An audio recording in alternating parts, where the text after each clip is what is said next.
Good evening. I'm going to make a tincture video. Now no sir, not for you. No. The dog. I'm gonna make a tincture video. I make this one zombie. No. He's getting his nose up on the countertops. I started this tincture a couple weeks ago. I'm gonna add to it. So I make this this tincture damn near every single year because it's super important. And you don't have that thought. I'm gonna get the trash can real quick. Okay, so this is just for the little like pieces and parts that I like these. I won't use the ends, but I make this video, this tincture, damn near every year. And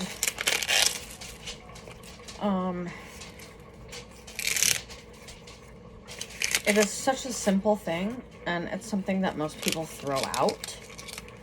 I'm saving most of these corn husks for making corn husk dolls later. I'm just getting the yucky ones off the top, and the rest I'll be saving for some fun little corn husk spirit dolls.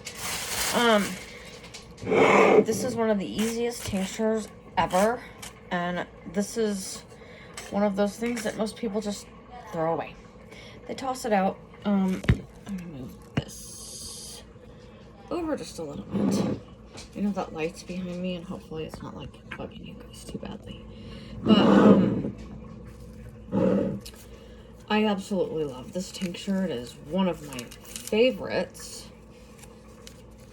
And it has saved me from a lot of problems. So, FYI, at the beginning of this video, I am not in any way, shape, or form making medical claims. I am sharing my experience with you and my knowledge with you, and you do with that as you will. That being said, let's get into it. What is corn silk good for? It's really amazing for skincare. Maybe some of you have seen skincare recipes with corn silk in it. It's amazing. It's amazing at softening the skin, plumping things up, just making things nice and smooth. I prefer it for a different use. I use it for urinary tract and kidney health. I'm gonna move my jar maybe so you guys can see this. It is amazing for urinary tract health and kidney health. As you can see, that's kind of already brewed some. And so I'm adding to it, and then I'll add more alcohol if needed. But I kind of have a feeling it's all gonna work itself out. So it is amazing for your urinary tract and your kidney health. It works as a diuretic, and it will have you peeing like crazy. But let me tell you, I have, for years since I've been doing this, I've had no struggles with UTIs or kidney infections. And let me tell you, I had kidney infections that were sending me to the hospital on a regular basis. Because I had some really serious medical problems after I had my 12-year-old. The doctor made a mistake, and he nicked my left ureter. Your ureter is your tube that runs from your kidney to your bladder. I had an emergency C-section, and he clipped my ureter with a stitch, and so my kidney wasn't draining. And I'm not even going to go into how painful that was. But since then, I struggled majorly with kidney infections, UTIs, all the things.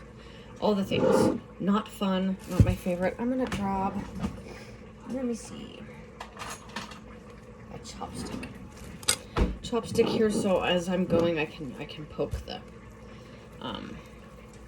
corn silk down further in there if I need to. I have not been, this is a dangerous job, clearly, and I am destined to spill this jar all over the floor, and I will cry, because this is something I use on the daily basis. I'm just making a stack of my corn husks for dollies for later. This video is not going to be too long. I know I go into more detail probably in one of my other videos that I've done. So if you want to go search back through my profile, you're welcome to do that. And find one with more detail. But this has kept me out of the hospital. And kidney infection free. Especially because I'm so prone to them. That is a humongous deal to me. And it's literally just, it saved my life. It saved my sanity. It saved my pocketbook and everything else. You know, I was trying cranberry juice. I was trying Azo. I was trying, you know, all these things. And, none of them were helping. None of them were helping. None of them would get rid of anything. And so now I pretty much take this daily. However,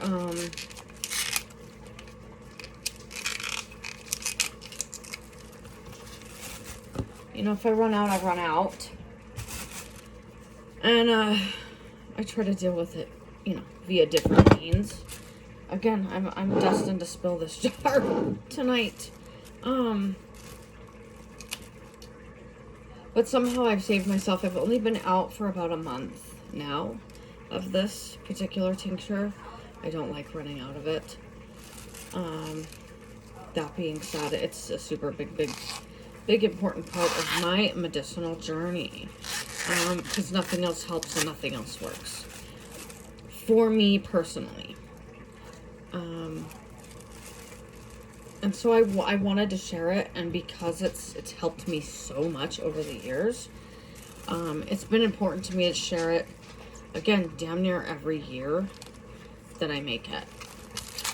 You obviously want to use corn that's not, like, chemically treated or all that kind of stuff. Treated with pesticides. Luckily for me, around here in Colorado, we have a lot of, like, local farms and natural grocers and things like that. So I have the options of getting things pretty readily. Oh, how cool. Ha. It came off in, like, one big thing. I love it when that happens. I might just let this one dry like this because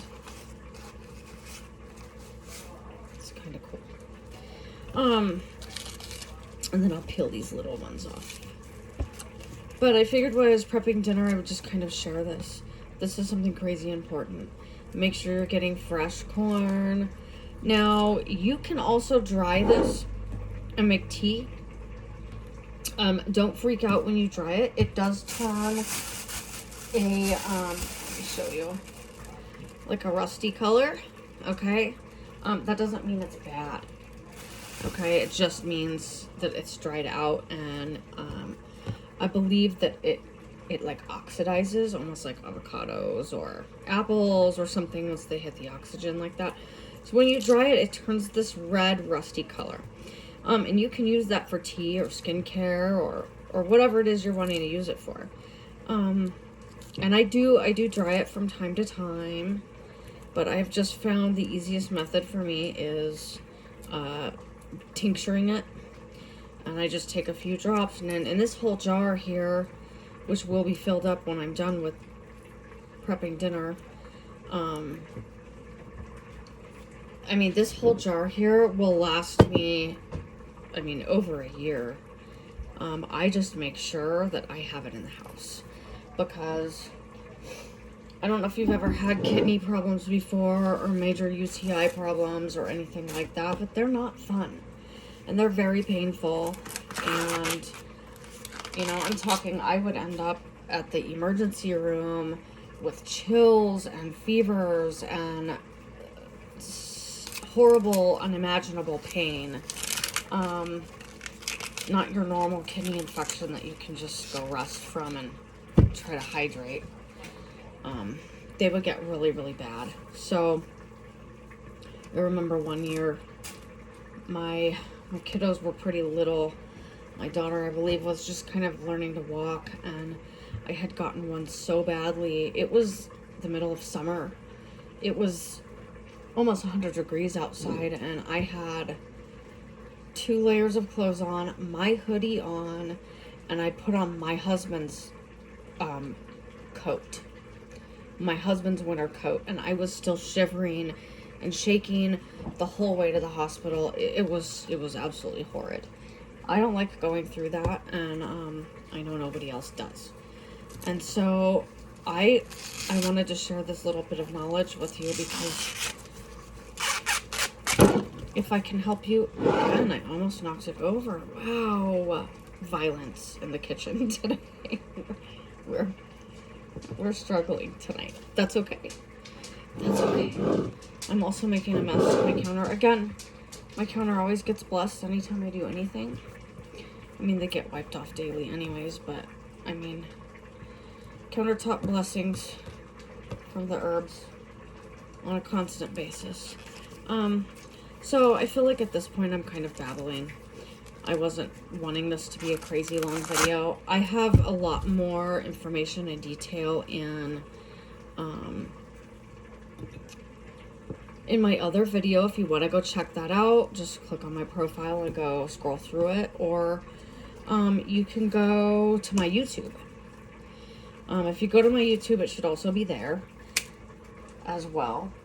And I'm going to finish prepping dinner, but I hope you all have a really good night. I hope this helps some of you. Because, man, it helps me. I don't even remember exactly where I learned this little bit of information from. I'm not sad that I did, though. I just was looking up, I think, the benefits of corn silk, because it was at the part in my herbalism journey where I have corn like all the way here on the stove. There's like corn silk everywhere. It's messy. I believe I was in a part of my journey where I was, I have always struggled with wastefulness, especially in the herbalism world, because herbalism has just taken the world by storm right now. Natural healing and all of that kind of thing, which is awesome. I love it. But, I've also really noticed there's so much that we throw out, and it pisses me off, to be quite honest with you. It makes me very angry that people waste so much that's medicine. They go foraging for a plant, and they mass harvest just the flower of a particular plant, that the whole plant is useful. Roots, leaves, stems, flowers, the whole thing. And instead, they end up chopping down the whole plant, and the plant dies. It gives its life for your medicine. And so many medicinal benefits are just left lying there, and it really drives me crazy. And so I went on a journey of researching things that we use on a daily basis that are, that we usually throw away, that are actually medicinal and useful to us. And I learned a lot of amazing information. And I'm almost positive that's where I learned it from, was within that. Because I've always had a big problem with the fact that we throw out so much that can be useful. So, do your research. Use those strawberry leaves. Use those blackberry leaves. Don't throw out your corn silk. And see where it leads you, because it may just lead you to something that can literally make your quality of life so much better and save you from something that you've been struggling with your entire life that there's been no help for. I'm going to continue doing this. I'm going to stick some of this down in this alcohol a little more while I keep shucking this corn and blessing my countertops. And I hope some of you find this video useful. And I will talk to you all later.